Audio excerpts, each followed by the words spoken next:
Dnes tu mám pre vás niečo špeciálne. Nokia N9. Znie to až neuveriteľne, ale dočkali sme sa. Vitajte pri prvom rýchlom kontakte s Nokiou N9. Telefónom, do ktorého som v rámci funkcie účty zadal prihlasovacie údaje Nokia konta, Gmailu, Google účtu a takisto Picassi a Facebooku a fungoval s ním, ako keby som ho už mal nejaký ten deň. Takže stačilo len pár minút a telefón bol plný informácií, kontaktov, udalostí v kalendári a mohol som s ním pracovať, ako by bol môj vlastný. Balenie Nokia N9 prekvapí šikovnou 1 A nabíjačkou. Nokia N9 sa nestratí ani pri porovnaní s vlajkovou loďou Samsung Galaxy S2 či kolegom Nokia E6. Je to krásny, šikovný telefón, ktorý sa pohodlne drží a ktorý zaujme najmä dizajnovo orientovaných zákazníkov. Musím uznať, že prechod z čiernej farby na displeji na čierne okolie displeja je naozaj ťažko rozoznateľný. N9 už v rámci šetriča upozorní na novú udalosť, pričom po rozsvietení displeja môžete do nej hneď skočiť alebo odblokovať displej a takto listovať domácimi obrazovkami. Táto je základná a toto je menu.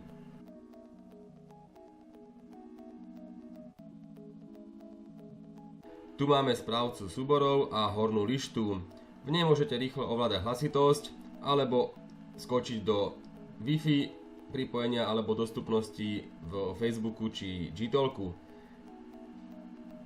Zo správcu úloh sa dostaneme do fotoaparátu, respektíve do galérie, kde si všimnite rýchle listovanie fotografiami a pohodlné približovanie.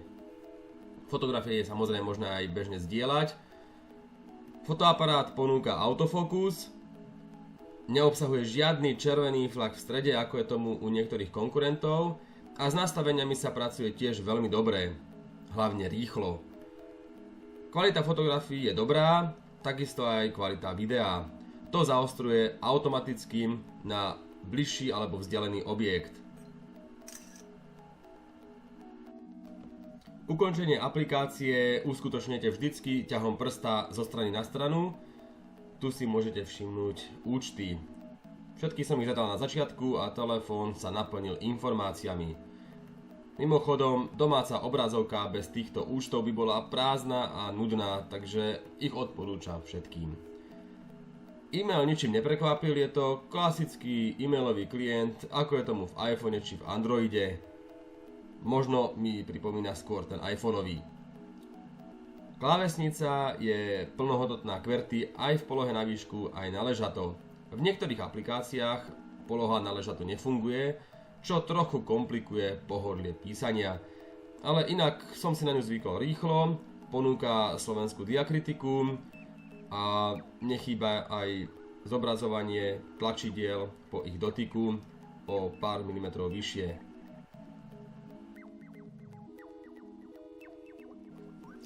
Menším sklamaním je pre mňa kalendár, ktorý neponúka také možnosti ako niektoré aplikácie z marketu, respektíve aplikácie od HTC alebo od Androidu. Takže po dotyku na jednotlivé dni vidím udalosti v nich, ale pri pohľade na týždenný alebo mesačný náhľad nemám pocit, že by mi kalendár prinášal niečo viac než telefóny staré niekoľko rokov.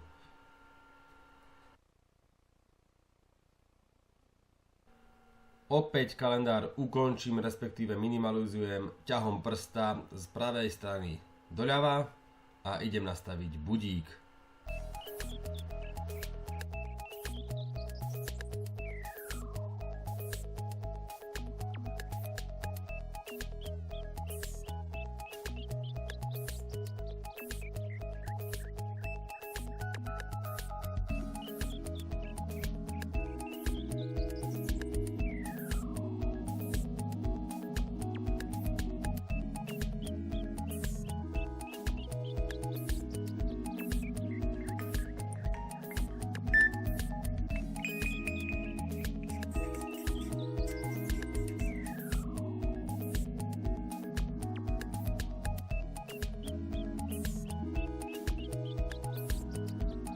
Kontakty je možné vyhľadávať rôznym spôsobom, ale nie inteligentným vyhľadávaním na takejto klávesnici, ako je tomu u niektorých konkurentov.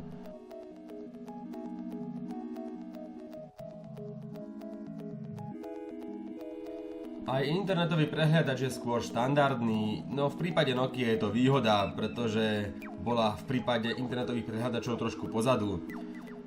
Zadaním fóny do Google vyhľadáme Fony.sk. Ako vyhľadávač môže byť použitý aj nejaký iný konkurenčný nástroj. A ako vidíte, chýba tu zobrazovanie flash animácií. Internetový prehľadač aj napriek počiatočnému zaseknutiu hodnotím ako rýchly, dobre sa s ním pracuje, otvára odkazy v nových oknách a prakticky mu nemám veľmi čo vyčítať. Je to štandardný základný internetový prehľadač, ktorý ignoruje flash animácie. To je všetko.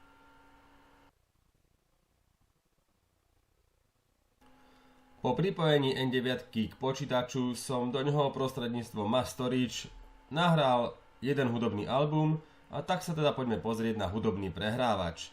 Ten rozpoznáva albumy, skladby aj interpretov. Podľa zoznamu interpretov si nájde moju obľúbenú Marinu and Diamonds a vyberiem si z peknej grafiky jednu skladbu.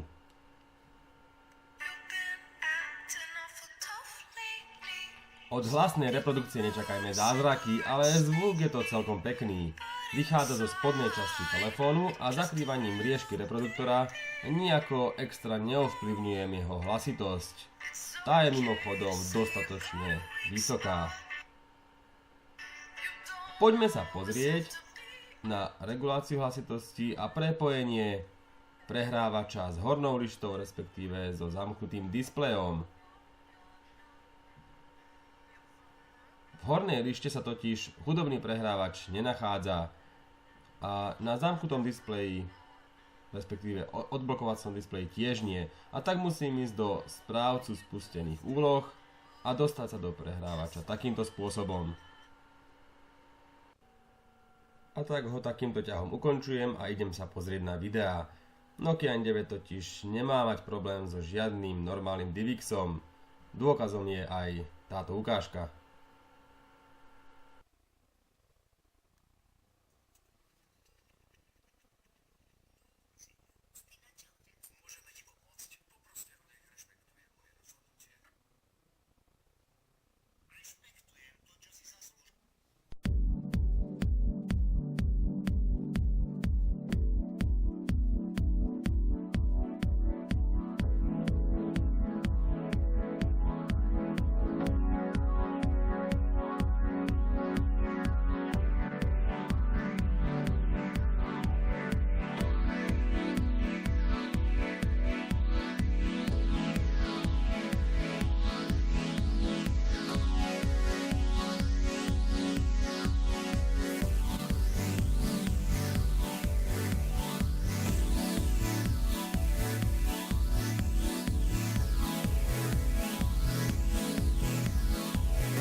Nedalo mi to a musel som N9 s operačným systémom MeeGo porovnať so Samsungom s operačným systémom Android. Už odblokovací displej naznačuje, že Nokia sa približuje k moderným systémom ako Android alebo iOS a po vstupe do menu vidíme už len minimálne rozdiely. Dokonca Android sa už trochu vzdialuje od toho pôvodného jednoduchého systému a Nokia sa k nemu vracia. Horná lišta je významne odlišná, Samsung si ju trochu prispôsobil, ale aj tak ponúka viacero prepojení. Správca úloh je zase v Androide riešený jednoduchšie a v Nokii trochu krajšie, možno intuitívnejšie. Android umožňuje vymazanie rámky, čo som v Nokii nenašiel. Domáca obrazovka je úplne odlišná, v Androide si ju viete prispôsobiť úplne podľa svojich požiadaviek. V N9 som také nič nenašiel a internetový prehľadač vidíte, že je veľmi podobný.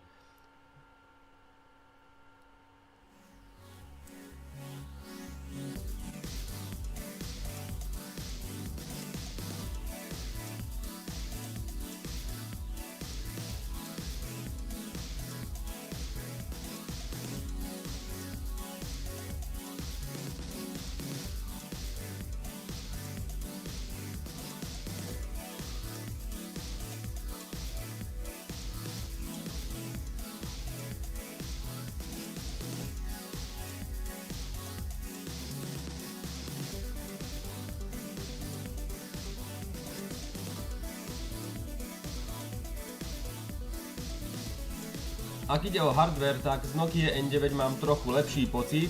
Na druhej strane Samsung Galaxy S2 má väčší displej s trošičku menším rozlíšením, väčšie rozmery, telefón je však tenší a podstatne ľahší. A to aj napriek tomu, že používa silnejšiu batériu.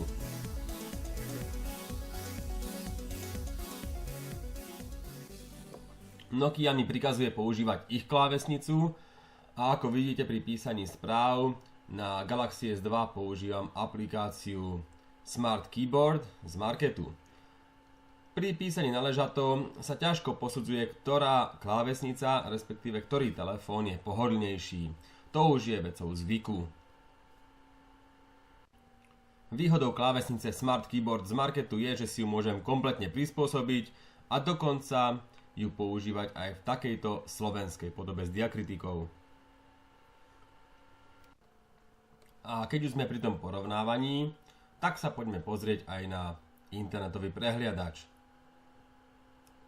N9 sa zdá byť jasnejšia, bolo to tak aj naživo, ale ak ide o zobrazovanú web stránku, tak viac oceňujem zobrazenie všetkých objektov, než nejaké živšie zobrazovanie farieb, najmä tej bielej.